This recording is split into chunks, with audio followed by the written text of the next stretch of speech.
que hemos visto, lo que se ha visto de cara a la opinión pública o de cara al público es un muy mal ambiente en el seno de las facciones opositoras, ¿no? No es nuevo, digamos, era un secreto a voces que allí había diferencias irreconciliables, pero lo que hemos visto en el último mes, digamos, es una cosa terrible, una cosa donde se hace completamente visible las diferencias y los odios mellizales entre las fuerzas que hacen vida en la oposición, en todas las facciones opositoras. Entonces, eso sin duda alguna está dificultando el clima para la conducción de unas primarias, pues porque quizás lo mejor que tienen las primarias en sí mismo es el proceso de acordar procedimientos, el proceso de sentarse y limar esos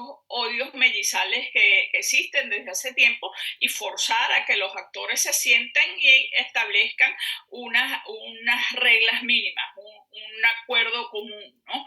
En ese sentido, yo he dicho varias veces que las primarias yo las veo mucho más como un proceso y no como un destino. O sea, nuestro objetivo nunca debe ser que se realicen las primarias. Nuestro objetivo es que se realicen las primarias porque creemos que con las primarias existirían ventajas competitivas a la hora de una elección presidencial medianamente competitiva, ¿no? Entonces, las primarias no son importantes en sí mismos, no son un objetivo, nunca se deben plantear como un objetivo en sí mismo. Las primarias son importantes en la medida que te acerquen a ese destino, ¿no? Al objetivo final que tú quieres lograr, que es el objetivo del cambio político, que es el objetivo final que quiere lograr toda Venezuela, ¿no? Hasta el chavismo hoy en día está pidiendo por cambio político. Ahora, antes de hablar de, digamos, estas diferencias y ataques cruzados entre los factores que van a participar en este proceso, yo quisiera preguntarle a nuestra invitada acerca del retraso en las gestiones, como dice este artículo del País, el silencio de algunos dirigentes políticos y la lentitud en la obtención de los recursos necesarios que estaría frenando la celebración de las primarias. Hemos conversado con algunos dirigentes de organizaciones como la Causa R y temen que, bueno, tome fuerza la corriente que habla de elegir o establecer un candidato vía consenso. ¿Qué puede decirnos? Bueno, yo creo que más importante que las primarias es el consenso, pero ojo, no, en el sentido de que las primarias también implican un consenso. O sea, las primarias son valiosas porque precisamente posibilitan llegar a un consenso sobre metodológicos de cómo hacer las cosas y cómo entendernos entre facciones distintas y que tienen objetivos y ambiciones distintas que todas pueden ser valiosas, ¿no? En ese sentido, digamos que las primarias y el consenso no son caminos divergentes. Las primarias también obligan a un consenso. La gran ventaja que tienen las primarias es que permiten hacer un simulacro democrático del deber ser democrático, de qué es lo que tienen los actores de la oposición o lo que tienen los actores de la unidad como democracia en la cabeza. Entonces, precisamente esa yo creo que es la gran virtud de las primarias y las primarias han logrado crear así que un momento propio, pues una aspiración en la sociedad. Hoy en día la sociedad te está hablando de primarias. Hay algunas encuestas por allí, la encuesta de Félix Seijas, por ejemplo, decía que 1 de cada 4 venezolanos está absolutamente decidido a ir a votar en primarias. Un número que es extraordinario en cualquier proceso de primarias en el mundo donde solamente suelen votar los que son militantes o los que están absolutamente comprometidos. Entonces las primarias son valiosas precisamente porque hacen esa maqueta del deber ser democrático y lo hacen y lo firman como arquitectos de ese deber ser democrático, precisamente las fuerzas de la unidad democrática, de los que se oponen al gobierno de Maduro porque no es un gobierno democrático. Entonces, justamente, lo interesante sería demostrar cómo es la democracia que tú quieres construir y firmar los planos de esa democracia. Y las primarias son una oportunidad para esos planos de la democracia que quieres hacer, ¿no? Hablemos de casos concretos. Por ejemplo, hay factores como 20 Venezuela que rechazan la participación del Consejo Nacional Electoral en este proceso. Entiendo que esto todavía está en discusión, el impacto que esto tendría. Me refiero a la participación o no del actual ente comisal, tal y como está hace meses. Hablaban del rechazo, el gran rechazo que existe entre los votantes de oposición frente al Consejo Nacional Electoral. La escuchamos. Pero tiene sus pros y sus contras, ¿no? Tú puedes oponerte a que el Consejo Nacional Electoral meta sus manos en este simulacro electoral, este simulacro democrático que son, este mapa democrático que son las primarias, ¿no? Y la ventaja es que tú vas a tener mucha más libertad de juego, ¿no? Y vas a poder tener candidatos, por ejemplo, que son inhabilitados, que no te lo permitiría un órgano electoral, ¿no? Sin embargo, tiene una contra también, y la contra clara es que después de las primarias tú vas a participar en un proceso arbitrado por el Consejo Nacional Electoral. Entonces, en ese sentido, tú estás mandándole un mensaje al elector de entrada, desde las primarias, diciendo que el árbitro no es confiable, ¿no? Entonces, es un mensaje ambivalente, es un mensaje ambiguo, porque después de que transcurran las primarias, tú sí vas a invitar al voto a través del arbitraje del CNE. Digamos, tampoco creo que es insalvable. Yo creo que puede haber elecciones con CNE, puede haber elecciones sin CNE. Yo me oriento a que sean con el CNE, pero entiendo los argumentos de quienes dicen que debe ser sin el CNE, particularmente María Corina, que se está convirtiendo además en una actriz relevante, en una personalidad más relevante, digamos, en lo que uno va viendo de las aspiraciones políticas de la ciudadanía, ¿no? De la sociedad. Siempre ha sido una personalidad relevante, pero digamos ahora sus números están mejor de lo que estaban el año pasado. Está mejor posicionada. Una pausa para ir a publicidad. Al regreso quisiera referirme a dos temas. Uno, que tiene que ver con la participación de los venezolanos en el exterior. No es poca cosa. 3-4 millones de ciudadanos que tienen derecho a votar. Esto tampoco está definido, el impacto que tendría su participación o no. Y por otra parte, los ataques cruzados entre los distintos aspirantes de cara a lo que será la defensa de una candidatura única luego de celebrado este proceso. Al regreso le doy la palabra para contestar. Ya venimos. Usted escucha Palabras Más, Palabras Menos en RCR 750 AM. Puede seguirnos en nuestras redes sociales. En Twitter, @RCR750. La radio que se ve. Mensaje del ingeniero José Peraza, tesorero del FONPRES CIB. Estimado colega ingeniero arquitecto y profesional afín, el Colegio de Ingenieros de Venezuela y el Fondo de Previsión Social, preocupado por la salud de tu familia, ha diseñado un sistema de salud integral que coloca a tu disposición y que contiene asistencia primaria de salud, ambulancia, hospitalización, cirugía, oftalmología, dermatología, fisioterapia, psicología, odontología, farmacia y funerario. Para mayor información, visítanos a nuestros portales cib.net.be, fonprescib.net.be, Colegio de Ingenieros de Venezuela, construyendo futuro. En Global Therapy seguimos comprometidos con tu rehabilitación física, te ayudamos a recuperarte de tu posoperatorio y en el alivio del dolor.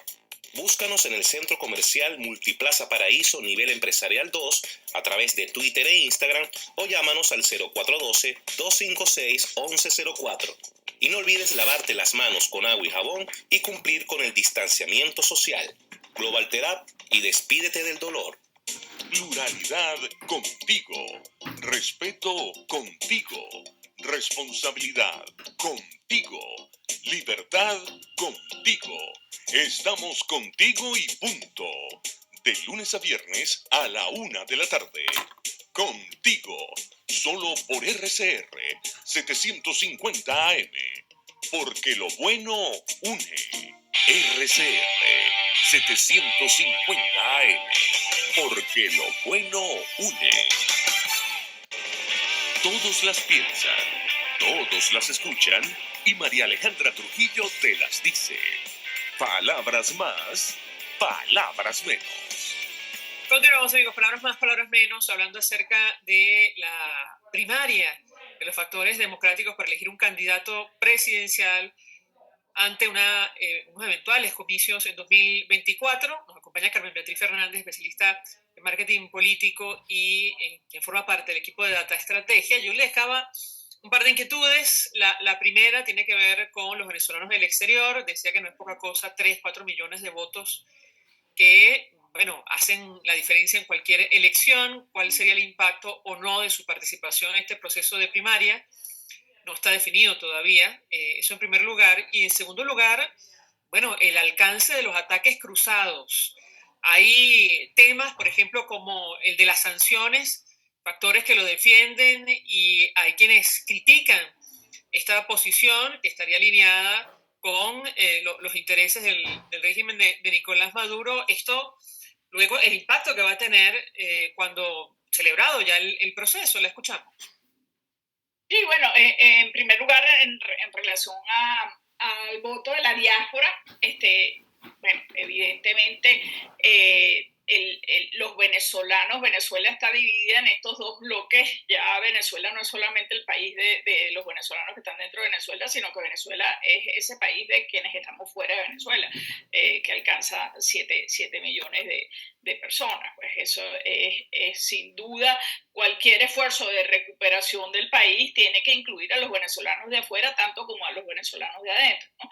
Y la participación el reconocimiento explícito del derecho, de los derechos políticos de los venezolanos en el extranjero es sumamente importante, ¿no? Ahora, yo pienso que evidentemente, y antes me preguntaba sobre la posibilidad de unas primarias con CNE o sin CNE, pareciera más fácil que el voto de la diáspora se hiciese en unas elecciones primarias sin CNE, ¿no? De todas formas, el voto de del exilio, que yo creo que es un voto tremendamente importante y tremendamente simbólico y que visibiliza mucho las demandas de cambio político de la sociedad venezolana y las demandas de democracia de la sociedad venezolana, no es un voto que sea definitivo a la hora de contar los votos. ¿Y por qué digo esto? Porque si se hacen bien las cosas en Venezuela, dentro de Venezuela, tú tienes unas proporciones hoy en día en la sociedad, en la sociedad de los venezolanos en Venezuela, donde el oficialismo alcanza apenas un 20% de los favores populares. O sea, tú tienes hoy por hoy 4 de cada 5 electores de venezolanos en Venezuela que están en contra del gobierno. Que me preguntaron, mire, yo, o sea, entonces, capaz, digamos, el voto de la diáspora es muy importante. Los derechos políticos de la diáspora son muy importantes, son tremendamente relevantes a la hora de visibilizar las demandas por democracia de la sociedad como un todo de cara a los factores internacionales. Sin embargo, no creo que sean los números que harán la diferencia. Si se hacen bien las cosas, debería haber un voto muy favorable al cambio político en Venezuela, dentro de Venezuela, ¿no? Hoy en día el 60% del chavismo está pidiendo cambio político. O sea, la demanda de cambio político es una demanda de 9 de cada 10 venezolanos, ¿no? Recientemente tuve la información de una reunión de las VC, las unidades de batalla Hugo Chávez, en una ciudad importante de Venezuela que no voy a decir cuál es, pero 150 VC se reunieron para rebelarse contra las autoridades, contra el régimen, por un tema de que el gas se estaba fijando, que las bombonas de gas se estaban fijando a una paridad con respecto al petro. Entonces hubo una rebelión allí en las VC, que es la célula fundamental de política del régimen, mucho más allá de que los consejos comunales, porque estas son ligadas estrictamente al trabajo político de las mesas electorales. Entonces, digamos, hay una demanda de cambio político tan brutal que incluye incluso a los factores del chavismo madurista, que es una cosa que no había pasado antes, ¿no? Entonces, están dadas todas las condiciones hoy por hoy para la emergencia de un outsider, porque además existe un desprecio que en algunos casos es justificado, en otros no, por la dirigencia de la dirigencia opositora, en virtud de todo esto que hemos venido viendo en los últimos meses, estos dimes y diretes, estas peleas a cuchillo, estos odios mellizales que han existido desde hace mucho, pero que se han hecho mucho más visibles en los últimos tiempos. Entonces, pues estamos sentados frente a este polvorín, ¿no? Y lo mejor sería posibilitar que esos potenciales outsiders entraran a la lógica de las primarias, al juego de las primarias, ¿no? De lo contrario, más bien lo que se hace sería fortalecer una narrativa antipartido y una mayor fragmentación de las opciones opositoras que terminaría beneficiando a Maduro, pese a que a Maduro lo quiera solamente 1 o 2 de cada 10 venezolanos. Ahora, las consecuencias de estos odios mellizales, como los califica nuestra invitada pasada, pues una vez se celebre el proceso de primaria. Yo mencionaba un punto que, entre tantos que han provocado la discusión, sobre todo en redes sociales y los ataques cruzados, el de las sanciones. Hay precandidatos o aspirantes que piden terminen estas medidas de Estados Unidos, que está en la misma línea de la agenda política del régimen de Nicolás Maduro. Esto ha sido utilizado por otros factores para señalarlo como parte de factores que acompañan al régimen venezolano. Yo le pedí un comentario sobre este punto específico, pero además el impacto que esto va a tener una vez celebrado el proceso, porque de allí surgirá un candidato que habrá que apoyar de cara al 2024, pase lo que pase, según los reglamentos. Totalmente, y es que por eso es que yo digo que las primarias son importantes como proceso y no como destino, porque las primarias son importantes como proceso si logran armonizar esas diferencias y crear ese mínimo común entre las fuerzas que hacen oposición o que pretenden hacer oposición, ¿no? Más allá de las posturas particulares divergentes que pueden o no hacerle juego al gobierno, como es el caso de las sanciones, ¿no? Pero las sanciones y muchas más, porque vamos a estar claros que la mayor ventaja competitiva que pudiera tener un régimen que es rechazado por 8 de cada 10 venezolanos, la única ventaja competitiva que puede tener es que al frente tenga a una explosión de voluntades sin coordinación y cada quien yendo por su lado, ¿no? La hiperfragmentación de las fuerzas opositoras sería la única ventaja que tiene un Maduro rechazado por el 80 y pico % de la población, ¿no? Si encima esas primarias, o sea, las primarias como proceso son importantes porque asientan y si son capaces de crear esos consensos alrededor de las reglas del juego, serán positivas. Pero si las primarias en sí mismas son erosivas, son divisivas el resultado puede ser aún peor que la falta de primarias, ¿no? O sea, si tú tienes unas primarias que están permanentemente visibilizando las diferencias en vez de visibilizar lo que son los elementos en común, tú al cabo de esas primarias vas a tener más disgusto en el elector y más fortaleza del enemigo que está afuera, ¿no? Entonces, digamos, y ahí hay gente que tú vas a tener a una invitada ahora que me encantará escucharla, pero hay gente que está haciendo muy buenos esfuerzos con un grupo muy notable, con esta comisión muy notable, muy competente, muy profesional y gente que está haciendo lo mejor que puede hacer para amarrar esta jaula de grillos, ¿no? Pero digamos, el proceso de las primarias como tal tiene que ser muy cuidado, porque el proceso va a ser un último esfuerzo de visibilización de unas aspiraciones opositoras que deben tener unos objetivos comunes. Finalmente, y a propósito que dice nuestra invitada, tienen la división a su favor, pero también la represión y el control de las instituciones. Yo le pediría un comentario al respecto porque hay factores políticos que no descartan, por ejemplo, el escenario de Nicaragua. Sobre todo tomando en cuenta lo que va a pasar esta semana, que es la aprobación en segunda discusión, supuestamente la ley anti-ONG, calcada para algunos del régimen de Daniel Ortega. ¿Qué opina usted? Le escuchamos.